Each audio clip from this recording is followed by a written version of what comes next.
Hi, everybody. This is Tana with Proverbial Homemaker, and today we are going to be chatting about master books and their curriculum, America Story.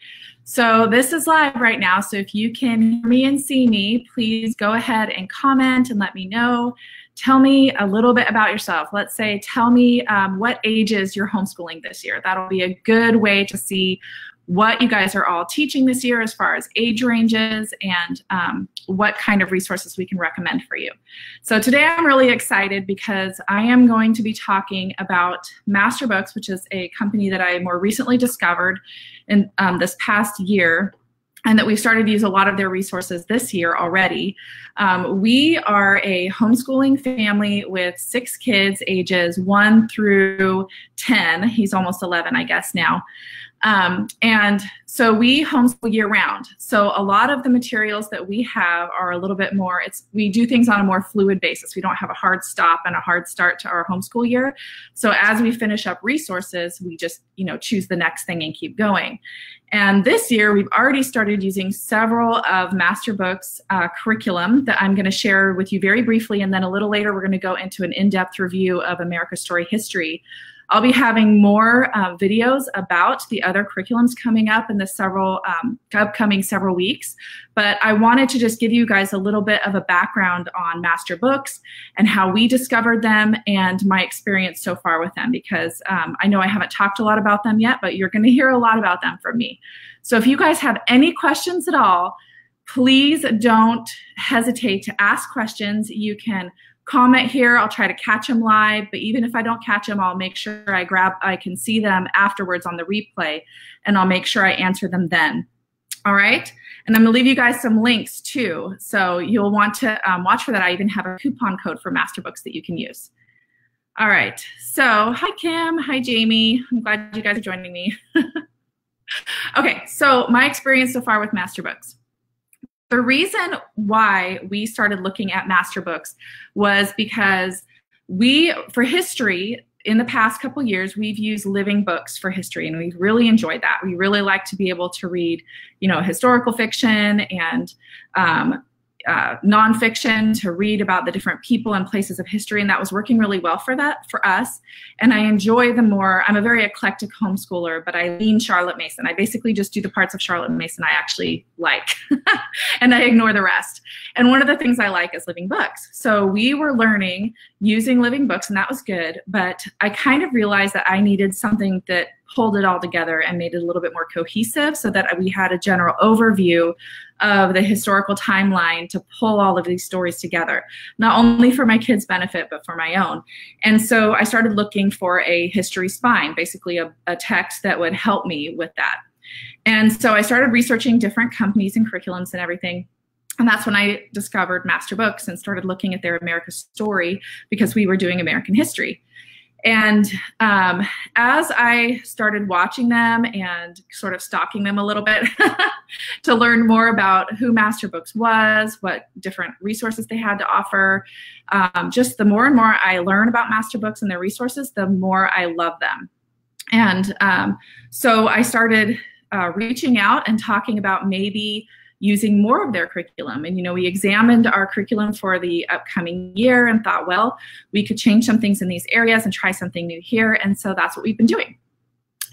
And I think probably the main thing that has been very important to me when it comes to learning about Master Books and my experience with them is that if you guys know me at all, you know that teaching my children with a biblical worldview is very important to me, especially for subjects where I feel like it's more obvious in text or in curriculum that you're using, like science and history. It's really important to me that there's a solid biblical foundation in the curriculum, and also from the author and even the company's worldview. That's really important to me, that there is a solid biblical foundation there. And I am happy, very happy with how Master Books handles themselves. The curriculums they choose, the resources they put out, all reflect their heart for biblical truth and for biblical accuracy. So I'm very pleased about that. And I have my notes here. I don't want to miss anything. So I just wanted to give you guys a few there's lots to learn about Master Books, but I just want to give you a few of the highlights of things that have meant the most to me. One of them, like I said, is the biblical worldview. That's really important. The other things is that it's very easy and flexible to use. So far, all the curriculum I've used for Masterbooks is very easy. It's all laid out for you. It's very flexible. I'm the kind of homeschool mom that likes to tweak everything. Like, I will change it if it can be changed to fit our needs. And so I like the way they have it laid out because it allows for that. It allows for homeschool moms like me who like things to be a little bit more relaxed and flexible and winging it a little bit, but have these, guardrails to keep us on track so we don't, just go off into space. And it also works for homeschool moms who like things more structured. It really does offer that flexibility. So I appreciate that. And I'll show you a little bit of that in the curriculum and you'll get an idea of what that's like. I also like that they have an amazing Facebook group. Okay, I like Facebook. I like the connection I can have with other homeschool moms. I run Facebook groups. I have never seen a Facebook group like this for a vendor that is so incredibly active and helpful and encouraging. It's called Moms of Masterbooks if you want to look it up. But if I ever have a question, I'll be going through a curriculum and I'm like, that doesn't really make sense to me. I'm not sure how to use this. I don't know what to do here, or I need some ideas. If you have a question about anything that's Masterbooks curriculum related, you should join that group. And I'll leave you a link for that, but you should join that group because not only are the moms in there, and a lot of times the authors are in there and the people who run the company are in there and they're actively involved and there are Facebook Lives to explain things. It is a very helpful group. So if you have any questions about it, you want to jump in there. Okay. Let's see, what else? Oh, I love everything so far I've been able to get my hands on. I do have one complaint, and that is the flash sales are killing me. They have a weekly flash sale that comes out, and I just want to buy everything in the store. Every time it comes out, I'm like, oh, look at all those resources for, biblical creation-based resources for dinosaurs. I need all of them right now. So you're either going to be able to flex your willpower muscles with those flash sale emails, or you're going to stock your shelves with amazing biblical teaching tools. So either way, it's a win. But just be forewarned, those every time those come into my email, I open them. I'm like, I have to see what I should probably not be buying right now, but I just might anyway.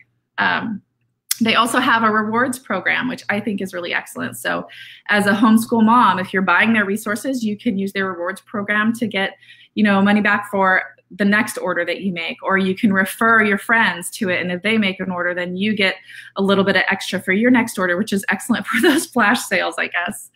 I should probably do that. And they also have something called a Faith Grower Guarantee. And I'll leave you a link to that because I think that's really interesting and unique.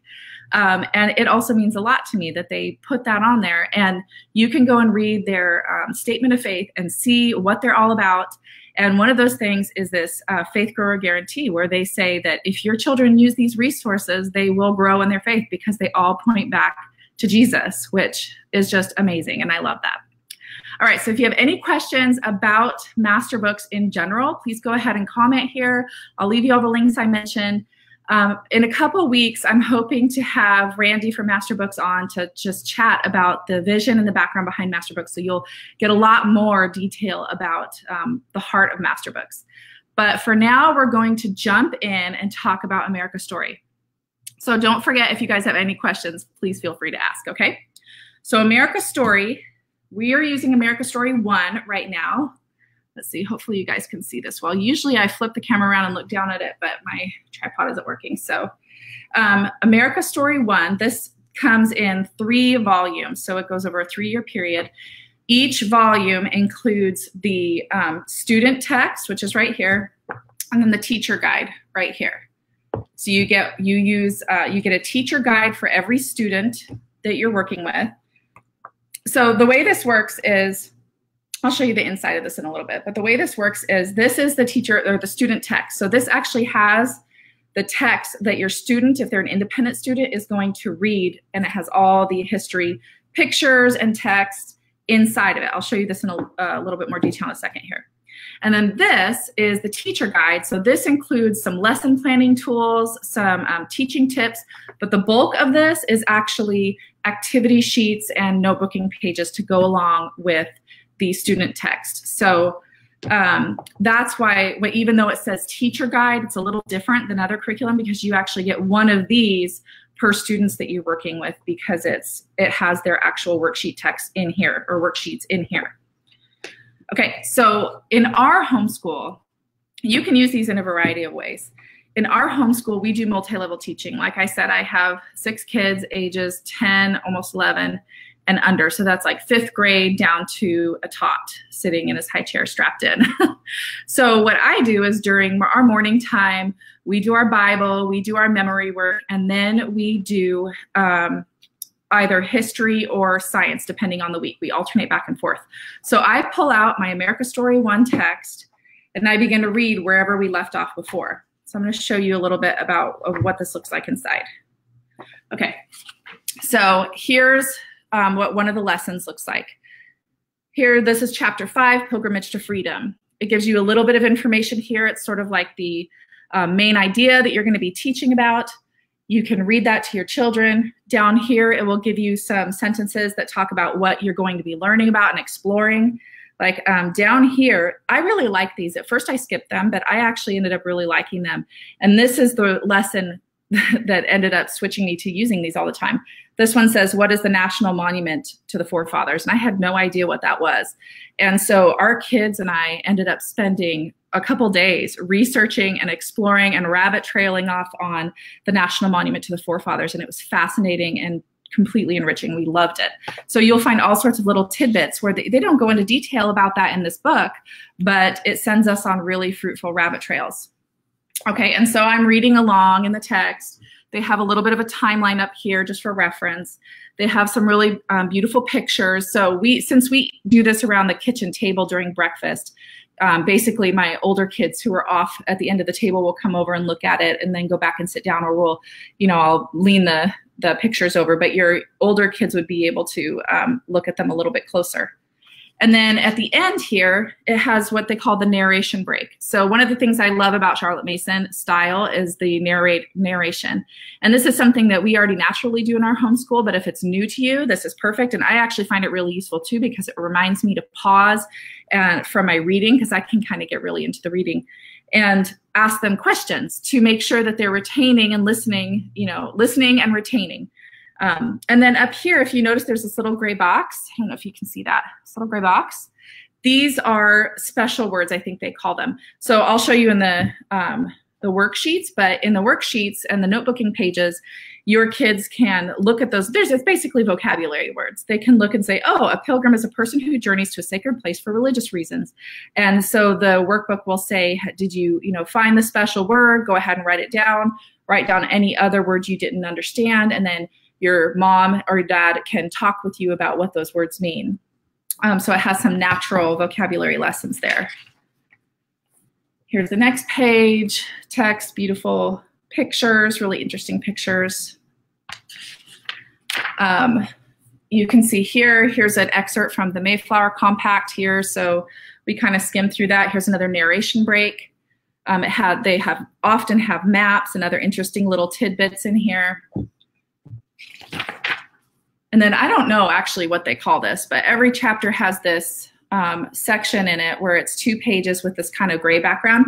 What I have started thinking about it is if we went off and did an internet search on these topics, this is what we would end up with. We'd end up with little fun facts, things about how it is today. Like here's a picture of, a modern day, like a living museum that exists to show what it's like back in Pilgrim times.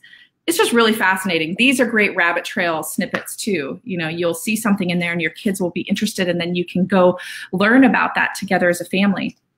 And then at the end, it will have this cultural connection and talk about how it relates to our current day, what our takeaways can be, with thoughts to remember at the end, so you can kind of revisit those takeaways and the main ideas. And so that is the main reading. And I'll show you the lesson plans in a minute. In our family, the way it works is we read through all of that in 1 to 2 sessions during breakfast, and then our older kids go and do the teacher guide activities. Okay, so I'm going to show you the teacher guide. You'll see in here, you probably can't see this very well, but it gives you a supply list, so you'll have everything ready. It gives you lots of really good teaching tips in here. So it's a must for the worksheets, obviously, but even the teaching tips are really excellent, so I recommend them. It gives you lots of tips. If you are like me and you don't read directions or instructions, you should back up and read them. I had to come back and read them a few times, being like, what are they talking about?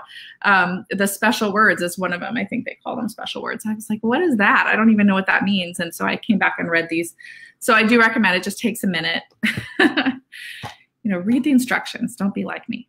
All right, so in here, I'll show you this a little bit up close.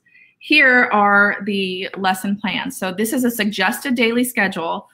These are what you're going to use if you like to have a schedule where you can check everything off. It plans it out for you. So it splits it up into weeks here. And then every day per week, it tells you what to do. So like this says chapter 1. It tells you what pages to read. Tells you what activity pages to do, where to go. And then you'll see starting right here in week 3, they do built-in review days. So it'll say chapter 2 review day. So you're in week 3, so it says go back and read chapter 2 or review it, and then complete any catch-up work that you need to. So it has review built in, which is nice. I'm going to be honest with you, I don't do lesson plans at all. I don't make lesson plans. I don't follow lesson plans. So I pretty much ignore this. What we do instead is we just pick up the book and we do the last thing. We do the next thing based on wherever we left off last time. So we pick up our text, we read it aloud, and then we do our lessons that correlate with that from the worksheets. That's it. That has always worked really well for us. But I know that a lot of homeschool moms love to have this checklist, and if you need records or whatever for a portfolio, this can be really handy to fill this out and then pull it out and put it in your records. The other thing is that I do have another Masterbooks history curriculum that we're going to be adding a little bit later in the year. This is world history, and I'm going to have my older student do that independently. So this is a perfect tool for that, because then they can use this as their guide and go through it and check it off independently. And so you get an idea as a mom where they are in the curriculum. And so we're probably going to use it then. All right, so then in this particular book, they have some maps. They have the world map and the state map. I do recommend for this curriculum that you have a big map on the wall or a globe nearby, because you're going to be using it frequently. Okay, so I'm going to show you what a lesson in the teacher guide looks like. So I already showed you the main student text. You read that to your kids, or you have them read it on their own. If they're an older student, they're doing this independently. And then you're going to go through these. Okay, so here is the beginning of I had to go ahead because this is one we haven't done yet, and I wanted to show you a fresh one. So it tells you what materials you're going to need. It goes through oral narration question and answer. So this will give you some guidance, with the discussion questions on what you're looking for from them as far as comprehension and big ideas. I find that helpful for those conversations, especially when you're just really tired and you need a little help and you're not really into engaging conversations right that moment. This really helps you to have those meaningful conversations with your kids, engage their retention and understanding, without using up all the remaining brain cells you have. And then they have some optional things to dig deeper. So these are more rabbit trails that they suggest that you can go on if you want to. They have extension activities. So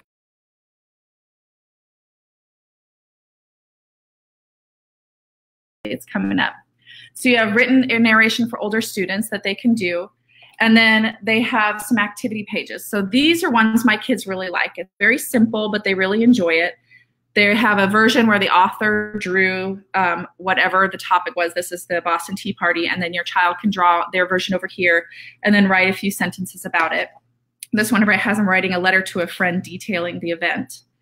Here they're writing letters to King George and the colonists. Over here is some map work. So they're drawing a picture of Virginia, of the state of Virginia, locating Richmond, putting 4 famous people that were important in this setting or in the meeting. Lots of little ideas. Back here, they have some copy work of famous quotes. These are the word collection things I was mentioning. So it says, did you find the special word for the chapter? Write it here. Write other words that you didn't understand and talk about them with your parents or your teacher.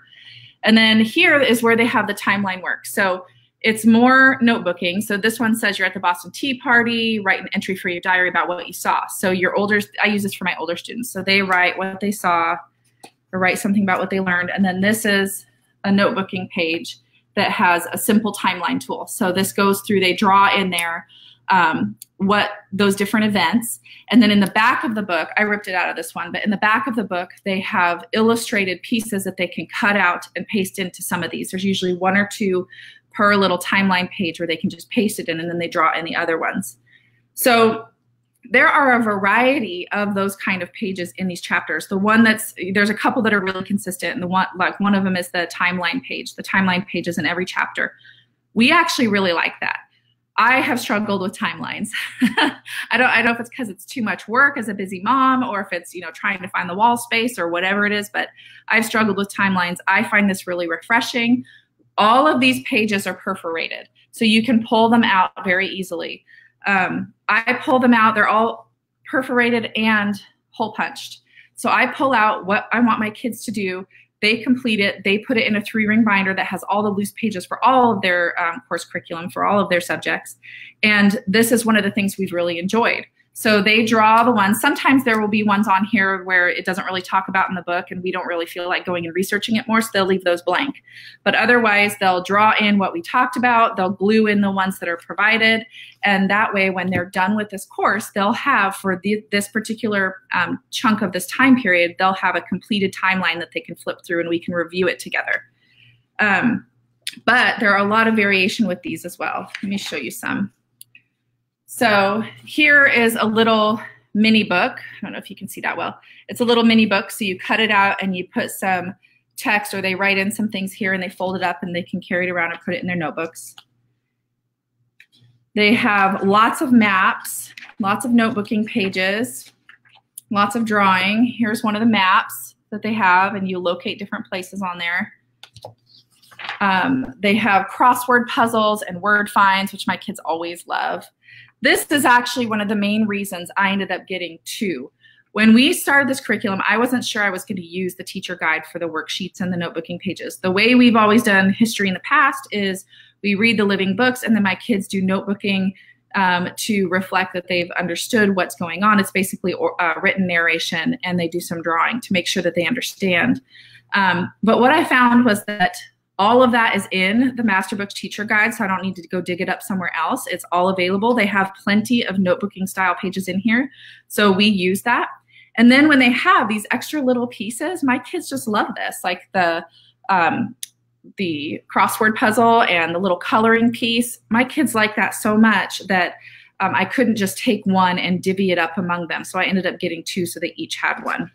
But that said, we don't use all the pages in these books. I just use the ones that either I think are the best fit for my child at their level, or maybe will challenge them a little bit, is a good gauge of what they need to review for that particular chapter, or something they really enjoy. The only thing that I am requiring them to do every time is the timeline piece, because we're really enjoying that and it's working well. Let's see, what else do you need to know about that? Okay, some of the other things they have in there, they have maps, notebooking, copywork, drawing and coloring, word finds, crossword puzzles. They also have art and artist studies. I didn't mention that. They have, occasionally you'll come across something, and this is something that we've struggled with incorporating well into our homeschool anyway, so I really liked that this was already included in the history curriculum we were using, was how do we introduce them, especially the younger kids, to art appreciation and art study in a way that will fit in with our normal schedule. Well, it's already worked in there, so now we can study a piece of art together, kind of get a flavor for it, and if we want to explore it further, then we can on our own. So that's been really good. Let's see, there are a few things that, I want to do an honest review. There are a few things that I wish Masterbooks had, but these are more personal preference issues that I'm hoping they will just say, wow, she's right, we should do that. One of them is I would love if the text was an audio version, because one of the ways that we enjoy doing review is listening to audio during quiet time or in the car. And so right now, instead of using audio, obviously because it's not available, what I'm doing, they work that into their review schedule that I showed you. They do have places where it says review, go back and review the chapter 2 or whatever. the way we do it is whatever, during the week, we read through our student text here. We do our worksheets. Usually we have a little bit of leftover, time at the end of the week. So we just go back and review the previous chapter really quick and make sure that we're still retaining the main ideas and the main points that I wanted them to remember. But audiobooks would be awesome. So, Angela Odell, it's time to do audiobooks. Then the other thing is, and this is another large family mom thing, I think, although I'm sure others do it as well, is we love to use coloring books, especially coloring books and coloring pages, especially for my little kids, because we do a lot of reading during our morning time. And so when the kids are done eating breakfast, we like them to have coloring pages that they can sit there and color so they can sit quietly and be respectful and listen while I'm finishing my reading. I would prefer to have ones that go along with the curriculum I'm reading so that they can have it and it's relevant. But what we've ended up doing is just finding some free online, and that has worked just fine. But I would love to see Master Books come out with some coloring books for their different curriculum, just for me. So, get on that. Let's see. If you guys are looking at America's Story, so America's Story is, I forgot to mention, it is for grades 3 to 6, but we use it for younger kids. I told you I read the text to all my kids, ages 1 up through 11. It's only my older kids who are in grades 3 and 5 who do the extra worksheets and notebooking pages. So it works perfectly for multi-level teaching. And if we had older kids beyond 5th or 6th grade, we would probably just keep doing what we're doing and extend it a little bit, give them extra writing assignments, more in-depth writing assignments, and then have them, the oldest ones, do maybe a little side thing on their own in depth. If your kids are younger and you don't have a multi-level teaching environment like we have, then you might want to consider My Story. And I just want to throw us in there because we're also using this, even though we're not reviewing this right now. But My Story is, there's 2 volumes, 1 and 2, and it's basically a really beautifully done social studies. And so we do this as a read aloud with my kids, and then my 1st grader does the worksheets and notebooking pages for this, and it's a perfect fit for her. And then if you wanted to do world history instead of American history, I can't help but mention this, but this was another one that we are looking at my 5th grader doing on his own as soon as he finishes up some other things he's doing. This one is called Elementary World History U Report. This comes with a Noah's Ark book. This picture right here, Noah's Ark, Thinking Outside the Box. My kids hijacked it and are off reading it somewhere. But this looks like an excellent curriculum for elementary age kids for world history, if you were looking at world history instead. All right, so let me check and see if we have any questions. If you guys have any questions, please feel free to ask. I know that I will answer. Let's see, how do you find out about the flash sales? Oh, there we go. Master Books already chimed in and left a link there for you. So yes. Enjoy the flash sales. Enjoy, that moment where you're like, I need all of these right now. I enjoy it. Probably more than I should. Okay, guys, if you have any questions, feel free to ask. Like I said, I will leave all the links in the comments. I want to let you know before I go that Master Books has given all you guys, all Proverbial Homemaker readers and viewers, a discount code. So if you use the discount code Tana's Friend, all caps, I'll leave it in the comments so you know how to spell Tana. But Tana's Friend will get you 5% off any order, and you can use it multiple times. Not in the same order, but you know what I mean. You can use it in the future in your orders. It just gives you a few dollars off, and every little bit helps. Okay, I hope that was helpful. Bye.